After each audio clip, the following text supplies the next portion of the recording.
Agad na sinulit ni Kim Chiu at Paolo Abilino ang kanilang pagdating sa Birmingham, UK. Sa kanilang pagdating ay agad na naglibot-libot ang dalawa. Kapansin-pansin naman ang tila pagod na mga itsura ng mga ito, pati na rin ng kanilang mga kasama. Ngunit tila mas nanaig sa pagod ng mga ito ang kagustuhan na malibot ang Birmingham.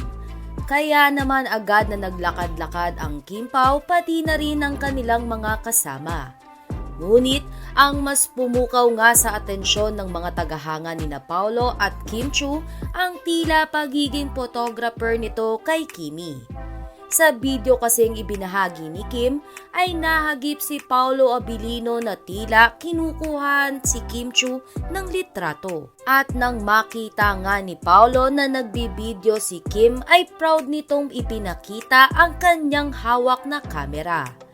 Dagdag pa dito ang isang video na kuha ng netizen kung saan ay makikita ang Kim Pao na masayang nanonood habang ipinagluluto sila ng chef sa UK, na animoy ine-enjoy ang kanilang pagde-date.